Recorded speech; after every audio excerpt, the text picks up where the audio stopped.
Hey everybody, it's Craig. I'm going to show you in this video how to use the new driving range practice feature in the TrackMan software. So it's kind of a new feature that gives you a little bit more of a realistic driving range feel. So we're going to come here, click it. We're going to pick the range. You can add players, but I haven't really seen how the multiple players work. So we'll see if that works in this setting. Under game settings, you can pick like the firmness that you want. You can pick the green firmness, the green speed, because essentially what it does is creates a green out there for you.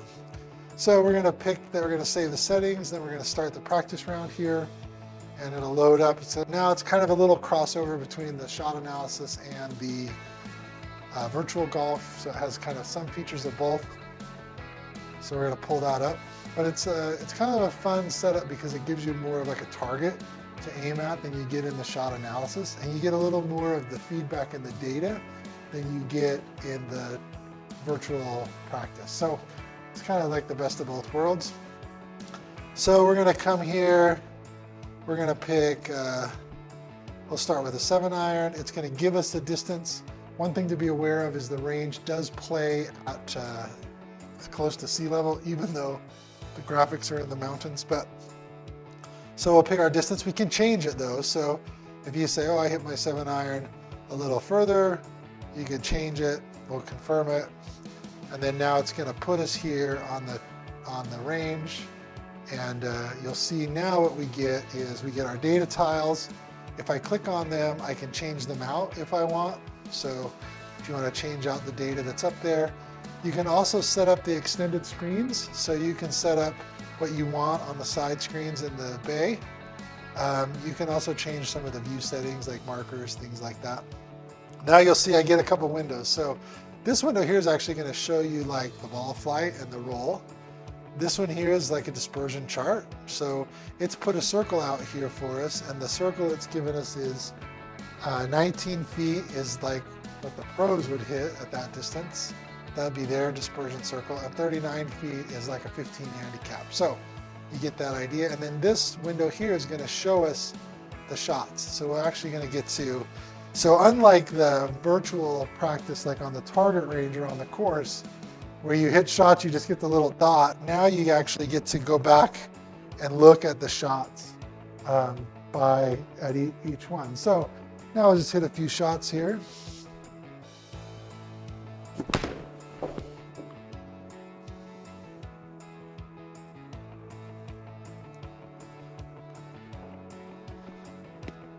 So you'll see now it rolls out. You'll see it shows you up in the window there that it's rolling out. So that's barely inside the circle.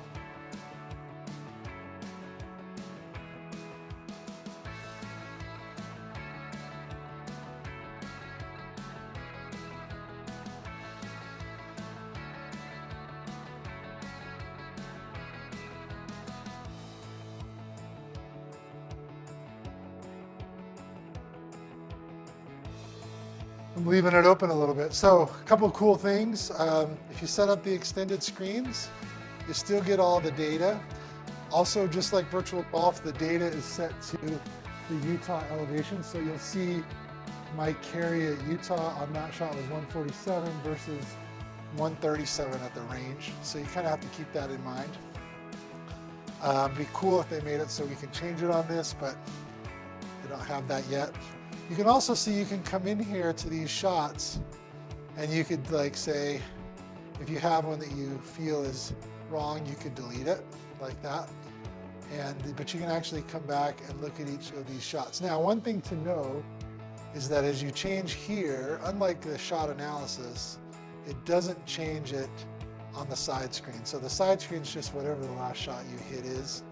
But if you want to see the data for this shot here, it changes here, or if I click here, it'll change there. So you do get to see it, you just get to see it a little differently. Now you can also come in here, and now if we changed clubs, so if we said, okay, I'm done hitting the 7-iron, let's hit the 8-iron. You can hit the 8-iron, pick the distance, we'll just go with that distance. And now we have an 8-iron.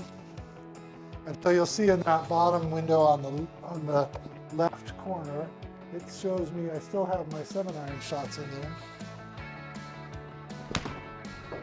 So it gives you kind of an idea so you can do different things. Now, if you switch to driver, it does something different.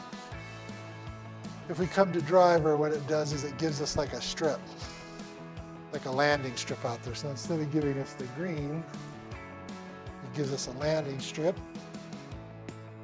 Very far. Kind of gives you an idea of what's going on. So the driver works a little different, but now what you can see is I can still come back here and look at all of these. If I want to expand it out and look at my 8-irons, I can. If I want to come back here and look at the 7-irons, I can. So it's kind of a cool feature, and it's a fun new way to practice in the software. So that's the range. I would try it out. I kind of like it, and I found it to be helpful. To quit it, you just click the menu, quit game. Yes, I want to quit, and now you're out.